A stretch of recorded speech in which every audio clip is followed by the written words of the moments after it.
피같이 모은 돈을 전세금으로 했는데 그런 분들이 전세금을 당연히 돌려받을 줄 알고 있어요. 당연히 전세금을 돌려받는 거 아니야? 라고 생각하시는데 그런 건 전혀 없습니다. 내가 전세금을 돌려받기 위한 방법은 경매밖에 없어요. 전세에 살고 있다면 경매 기초는 반드시 알아야 된다고 생각합니다.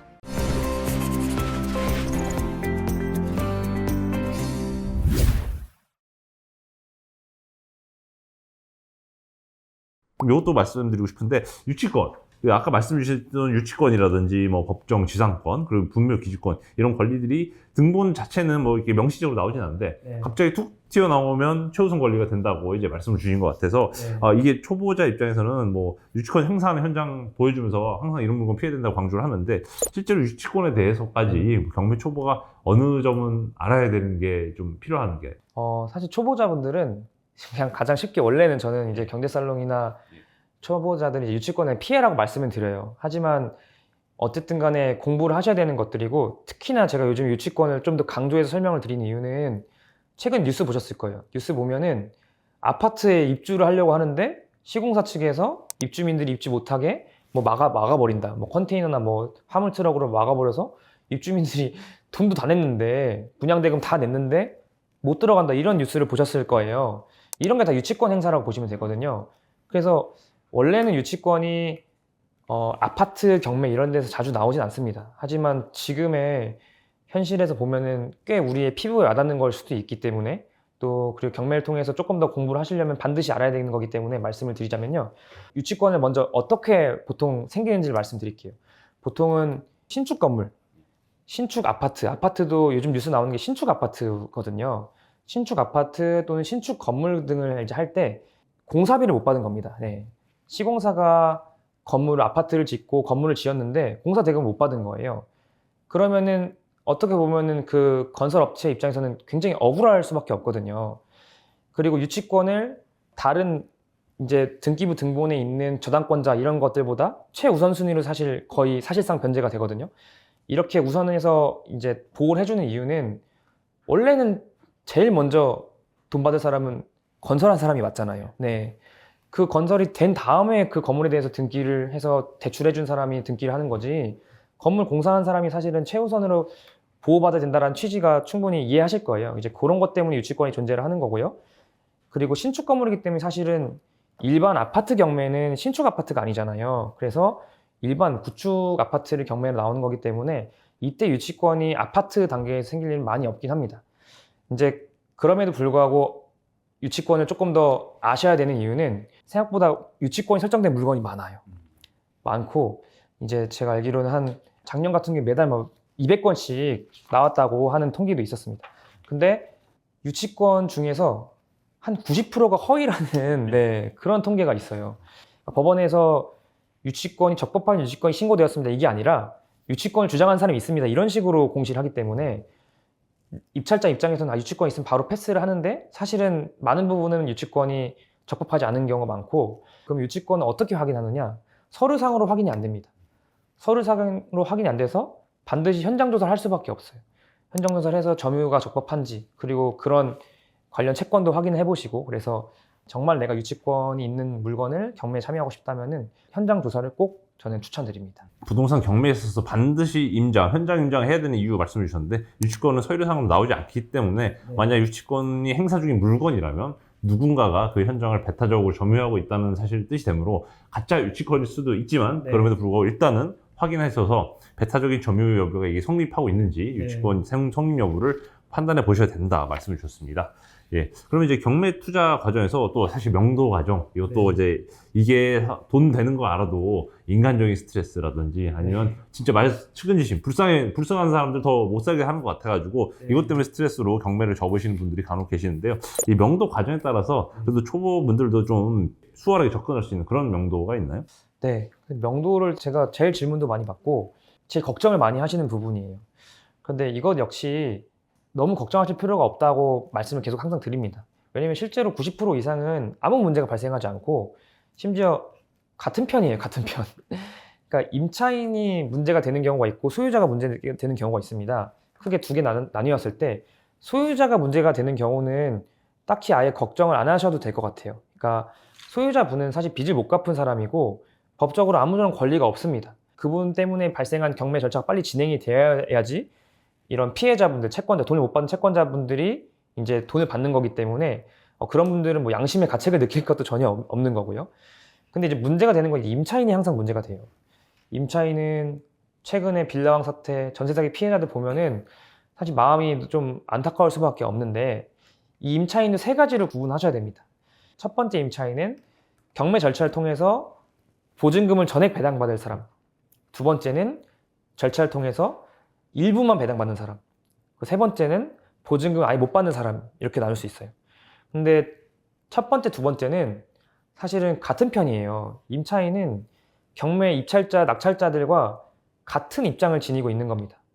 너무 당연한 것이 임차인은 어떤 전세 보증금을 받기 위해서 경매 절차에 참여를 하신 거고요. 배당 요구 다 하시는 거예요. 그럼 본인의 보증금을 받아가려면은 입찰자들이 높은 금액을 써야 되는 겁니다.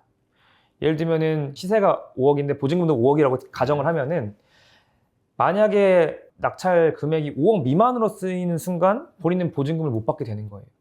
그럼 어떻게 해야지 내가 보증금 받을 수 있을까? 낙찰가를 높여야 되는 거고, 낙찰가를 높이려면은 입찰자들과 소통을 하셔야 돼요. 예를 들면은 문의했을 때 집이 지금 깨끗하게 관리가 되고 있다라든지 또 보증금 난 받고 나갈 거니까 걱정 마시라고 한다든지 이런 것들, 집 내부를 예를 들면 문을 열어줄 수도 있는 거고요. 임차인들이 무슨 대립각을 세우는 적이라고 생각하시면 절대 안 되고요. 문제는 이제 마지막, 이 보증금을 전혀 배당받지 못하는 분들이 계세요. 이분들은 사실은 구제할 방법이 없습니다. 쉽게 말하면 전입신고조차 안 하신 분들, 대항력이 아예 없어서 그냥 법적으로는 사실 아무런 본인이 임차인이라는 걸 증명할 방법도 없는 거고, 이런 분들은 경매 절차에서 보증금을 얻어가실 수가 없는 겁니다. 이런 분들이 마음이 아파서 뭐 그럴 수 있는데, 그분들이 이제 예를 들면 버틸 수가 있는 거죠. 근데 이거는 어쩔 수 없는 거기도 하고 버틴다고 해결되는 문제도 아니잖아요. 이거는 이제 인도명령이라는 법적인 절차를 통해서 내보내지실 수가 있는 거고, 이 과정에서 낙찰자분은 이제 합의라고 합니다.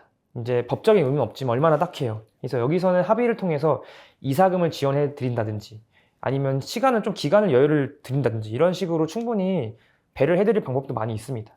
보증금을 전혀 받지 못한 임차인이 조금 뭐 마음이 아프실 수 있는데, 이건 누가 낙찰 받더라도 똑같은 상황이 벌어질 수밖에 없고, 네, 이 부분을 너무 걱정하실 필요도 없다라고 생각하시면 되겠습니다. 네, 알겠습니다. 뭐 지금까지 소유주가 문제인 경우 또 세입자가 문제가 되는 경우 두 가지로 간단하게 이제 크게 나눠서 경매의 영명도 과정에 대한 또 설명을 해주셨고요. 일단 임차인을 그래도 잘 설득해서 최대한 뭐 배당을 받으시게 도와드리거나, 아니면 뭐 사실 배당받지 못하시는 분들은 안타깝지만 또 그 인도 명령이란 그 법적인 제도를 행사해서 경매된 사람이 낙찰자가 직접 하는 게 아니라 그냥 공권력을 통해서 뭔가 이런 명도 문제를 해소를 할 수 있다 말씀 주셨습니다. 실제로 말씀하신 대로 이런 역전세난이 너무 또 심각하다 보니까 이 세입자 입장에서는 전세 보증금을 집주인이 돌려주지 않을 때도 많이 상담 요청을 이제 실제 많이 받고 계시잖아요. 실제로 제일 흔한 사례로서 전세 보증금 관련해서 이런 상담 사례가 많더라. 그래서 이렇게 조언을 해주고 있다라고 하는 부분이 있다면 어느 부분일까요? 많은 부분은 사실은 우리가 오해하는 부분이 있는데, 빌라왕처럼 악질적인 임대인은 거의 없으세요, 솔직히. 아예 없진 않겠지만 이제 특정 지역에서 빌라로 많이 이렇게 여러 사기를 일으킨 분이 계시지만, 일반적인 뭐 아파트나 이런 데서는 그런 건 아니고요. 근데 하지만 어쨌든 간에 문제는 전세금 못 돌려준다고 하는 겁니다. 내가 예를 들면은 올해 만기인데 임대인께서 전세금 지금 돌려줄 수가 없다. 내가 지금 새로운 임차인을 못 구했다. 그러면은 당신 임차인이 새로운 임차인 구해주면은 바로 나가게 할 수 있는데, 못 구하니까 지금 좀 기다려달라. 또는 전세가가 하락했는데도 불구하고 그냥 기존 가격을 좀 이제 연장해 달라고 오히려 요구를 하신 분이 계시죠. 근데 이거를 전혀 들어줄 필요가 없거든요. 그래서 제가 이제 항상 처음 드리는 말씀은 내용 증명을 잘 활용하라는 방법을 제일 먼저 드립니다. 네, 내용 증명을 잘 활용해라 이런 말씀을 드리는데, 내용 증명은 사실 일반적으로 할 수 있는 가장 손쉽고 가장 강력한 방법이에요. 이거는 구체적인 양식이 필요한 것도 아니고요. 그냥 편지 쓰듯이 쓰면 되는 겁니다. 내용은 당연히 들어가 있어야겠죠. 이제 집주인과 임대차 계약을 몇 년부터 몇 년까지 했고, 임대차 기간이 만료되었고, 하지만 임대인이 보증금을 돌려주지 않는 상황이다. 그래서 돌려달라. 그리고 돌려주지 않으면 나는 법적 조치를 취하겠다. 뭐 소송을 이어질 수 있다. 이런 것만 핵심적인 내용만 들어가시면 됩니다. 근데 이거를 그냥 문자로 하고 전화로 하고 이러면은 임대인이 아예 그냥 연락 안 받는 경우도 있고 되게 대수롭지 않게 넘어가는 경우가 있더라고요. 그렇게 하면 절대 안 되고, 만약에 임대인께서 돈을 돌려주지 않으시면은 결국엔 경매로 넘어간다는 사실을 인지시켜 드리는 거거든요. 이거를 그리고 우체국을 통해서 이제 어쨌든 공식적인 서류화를 하는 거죠. 그래서 세 통을 쓰셔서 이제 한 통은 우체국에 보관하고 한 통은 한 통은 집주인이 보관하는, 이렇게 되면은 어쨌든 내가 이 집주인한테 보증금을 반환을 요구했다는 사실이 어쨌든 증거로서 남아 있는 거잖아요. 이것만 하시더라도 임대인한테 굉장히 압박이 됩니다. 그리고 이 내용 증명을 보내겠습니다라고만 해도 집주인이 내가 돌려줘야 되는 거구나 라고 해서, 제가 겪은 사례는 내용 증명을 이제 보내려고 했는데 보내는 과정에서 임대인이 그냥 안 되겠구나 해서 집을 파셨어요. 전세금을 못 돌려준다는 거는 지금 이 가격에 팔기 싫은 거거든요. 근데 그거는 본인 임대인 문제고, 집을 매도하시든지 아니면 대출을 받으시든지 본인이 마련하셔야 된다라는 내용을 내용 증명 보내시면은 오히려 쉽게 해결되는 방법이 많습니다. 네, 알겠습니다. 자, 그럼 지금까지 내 집 마련을 위한 경매의 기본기를 살펴봤는데요. 실전 경매는 그럼 어떤 순서로 하면 되는지 궁금하신 분들도 있을 것 같습니다. 경매 사건 조회부터 입지 분석, 그리고 등기상 증명서 권리 분석과 임차인 권리 분석, 그리고 시세 분석까지 5단계 정도로 책을 보시면 자세하게 진짜 따라할 수 있도록 정리되어 있는데요. 실제 사례 분석을 그러면 이제 네. 그 변호사님께서 모처럼 와주셨으니까 네. 한번 2개 정도, 제일 흔한 사례, 네. 제일 흔하게 볼 수 있는 아파트 경매 유형으로 한번 소개 부탁드리겠습니다. 네.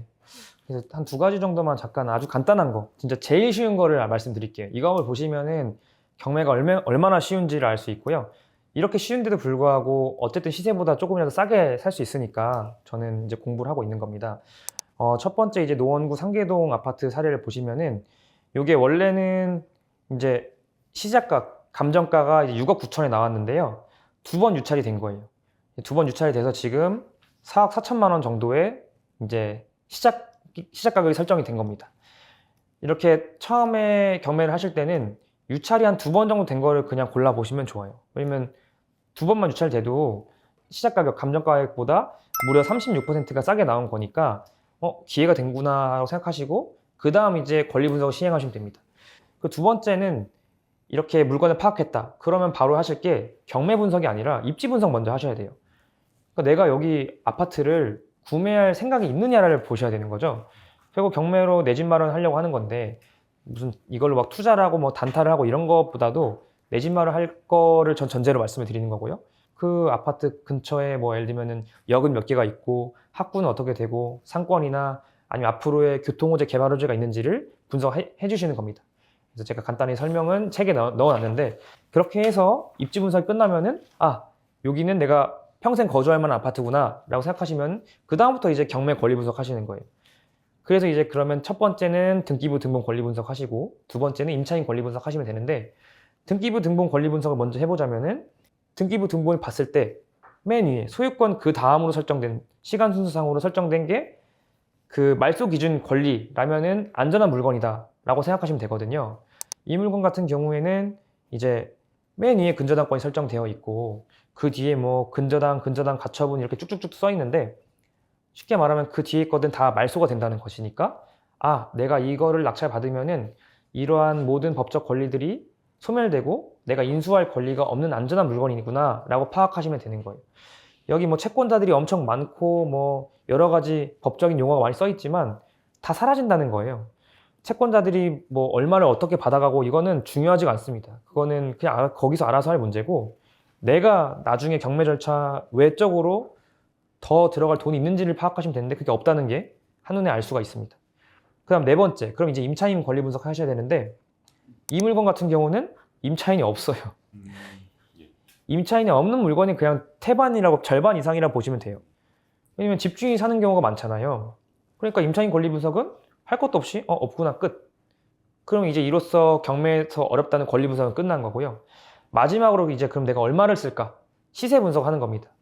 시세 분석은 제가 이제 책에서는 좀 자세히 썼어요. 왜냐면 이게 너무 중요하기 때문에, 혹시나 권리 분석을 열심히 했는데 시세는 제대로 대충 보고 그냥 입찰가 막 쓰실까봐 1등 입찰을 한다고 좋은 게 아닙니다.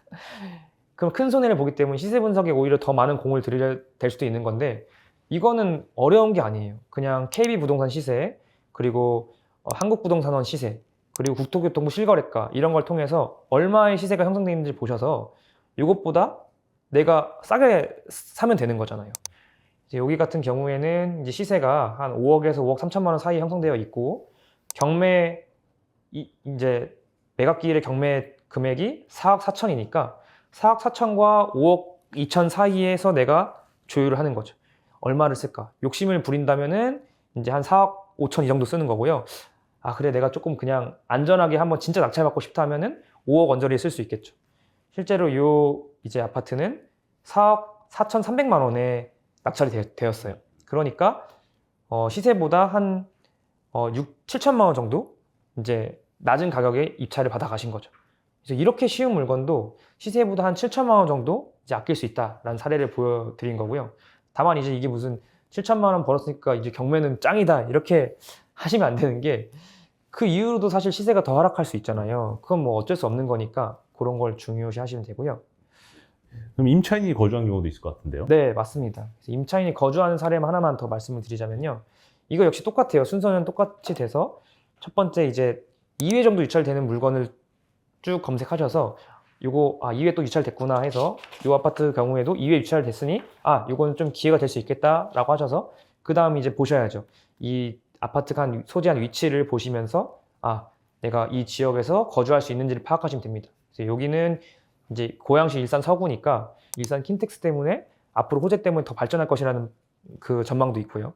주변에 학원가라든지 뭐 이런 여러 가지를 파악하셔서 여기 괜찮을 것 같아 라고 하시면 그 다음에 이제 권리 분석하시면 됩니다. 그래서 등기부등본 권리 분석을 먼저 하시고 여기도 아까 봤던 것처럼 맨 위에 말소기준 권리가 있네요. 강제경매 신청을 했고 이거는 말소기준 권리가 됩니다. 그리고 그 다음에 가압류, 압류가 있지만 이거는 굳이 알 필요도 없습니다. 다 소멸되는 권리이기 때문에 그러면 등기부 권리 분석상으로는 안전한 물건이라는 겁니다. 물론 이제 제가 아까 말씀드렸던 유치권 같은 게 있을 수도 있어요. 등기부등본이 안 나오니까 이거는 또 별도로 이제 법원에서 알려줍니다. 유치권이 신고되었습니다라든지 법정지상권이 있습니다라든지 이런 건 따로 있으니까 그거는 거기에 없는 것까지 확인을 하시면 돼요. 그럼 이제 등기부 권리 분석 끝났고 그럼 이제 임차인 권리 분석 해야겠죠. 근데 여기는 있어요. 임차인이 있으면은 이 임차인이 보증금을 이 경매 절차에서 받아가실 분인 건지 아니면은 이 경매 절차 외적으로 내가 나중에 또 보증금을 줘야 되는 건지 보증금 인수한다는 표현을 쓰는데요. 이거를 확인하시면 됩니다.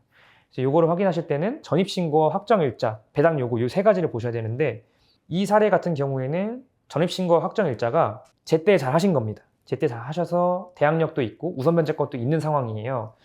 제때라고 말씀드리는 이유는 그러니까 아까 등기부 등본 권리 분석했을 때 가장 먼저 설정된 강제경매 개시 결정 등기보다 임차권 설정이 더 앞서거든요. 그러니까 임차인은 보호가 되는 분이고 이 임차인이 배당 요구까지 했으니 이 경매 절차에서 보증금을 받아가실 분이구나. 이러면 사실 또 끝이에요. 이러면은 내가 낙찰 받을 때 내는 돈 2억이면 2억을 임차인이 가져가겠구나 라고 생각하셔서 권리분석 끝난 겁니다. 이거는 안전하다 하고 입찰하시면 되는 거예요. 그래서 너무 사실은 쉬운데요. 이게 변호사니까 뭐 쉽게 하는 거 아니냐? 절대 아닙니다. 저보다도 경매 공부하신 분들은 훨씬 더 빨리 분석하시고 마지막으로 시세 분석. 시세 분석이 더 까다로워요. 그래서 얼마에 과연 쓸 것인가. 이왕이면 제일 낮은 금액을 써서 1등 낙찰 받으면 제일 좋잖아요. 시세 분석하셔서 똑같이 이제 뭐 KB부동산과 한국부동산원 그리고 국토교통부 실거래가 이걸 참고하셔서 잘 쓰시면 되는데 요거 같은 경우에는 결국엔 뭐 이제 취소가 됐어요. 경매 취소가 돼서 결국에는 뭐 안 되는 상황인데 아마 이런 식으로 되게 쉬운 경매 사건이면은 엄청 비쌀 거라 생각을 해요. 시세랑 거의 똑같거나 뭐 시세보다 비싼 거 아니야? 그쵸. 하시는데 실제로 보시면은 시세보다 한 5에서 10%가 싸요. 지금 현재. 그러니까 사실 더 싼 것도 많고요. 왜냐면 처음에 제가 말씀드렸지만 낙찰거리 75%잖아요. 전국에 있는 모든 아파트가 75% 가격이 낙찰되고 있으니 시세보다 싸게 돼 있고 당연히 이것처럼 쉬운 것도 싸면은 하물며 조금 더 복잡한 거는 더 싸질 수도 있는 거죠. 그래서 이런 것 때문에 한번 좀 공부를 해보시면 좋지 않을까 생각이 듭니다. 지금까지 정말 이 부동산 아파트 경매에 대해서 되게 자세하게 말씀을 해주셨는데요. 또 오늘 이 자리를 빌어서 또 좋은 책을 써주신 만큼 마지막으로 저희 시청자분들께 한 말씀 부탁드립니다. 제가 이 책을 인셀 전에 기부하려고 하고 있는데요. 너무 경매에 대해서 오해를 하시는 분이 너무 많더라고요. 이 경매는 빚을 못 갚던 채무자가 아니라 돈을 못 받은 채권자를 위한 제도예요. 이 채권자 중에는 전세 사기 피해자분들도 있고요. 또 많은 분들이 지금 역전세난에 시달리고 있어서 앞으로 저는 경매 물량이 계속 더 증가할 수 있다고 생각을 합니다. 그런데 2030이 특히 다들 전세 살아요. 다 전세 살고 다 피같이 모은 돈을 전세금으로 했는데 대부분 피해자들이 2030 세대더라고요. 그런데 그런 분들이 전세금을 당연히 돌려받을 줄 알고 있어요. 그러니까 당연히 전세금을 돌려받는 거 아니야? 라고 생각하시는데 그런 건 전혀 없습니다. 내가 전세금을 돌려받기 위한 방법은 경매밖에 없어요. 그러니까 저는 전세 살고 있다면은 경매 기초는 반드시 알아야 된다고 생각합니다. 근데 아무도 몰라요. 아무도 모르고 진짜 대한민국의 숫자로 치면 1000만 인구가 전세 살고 있는데 1000만 명 중에 경매를 아는 사람들은 1%가 될까요? 근데 이거는 저는 교육의 부재인 것 같고 사회적 문제라고 생각합니다. 전세 제도를 이렇게 유지할 거면은 전세금 몇 억씩을 임대인한테 주는 시스템이 우리나라에만 있는 제도거든요. 그렇게 할 거면은 경매 절차도 알아야 되는데 이거 아무도 모르는 현실이 조금 안타까워서 조금이나마 이제 경매 공부를 하시면 좋겠다라는 생각이 듭니다. 네, 감사합니다. 지금까지 부동산 경매 전문 변호사로 지금 활동하고 계신 김진구 변호사님 모시고 말씀 나눠봤고요. 책에서 좀 더 자세한 내용 들어가 있고요. 책을 보시면 또 어쨌든 인생은 전액 전세 사기 피해자분들을 위해서 기부될 예정이라는 점 다시 한번 말씀드립니다. 다음에도 뭔가 부동산 관련, 시장 관련해서 경매 관련 투자 콘텐츠 관심 있으시면 댓글 달아주시면 저희가 또 김진구 변호사님 추가로 또 모셔보도록 하겠습니다. 지금까지 자이언트TV의 양무성 기자였습니다. 감사합니다. 감사합니다.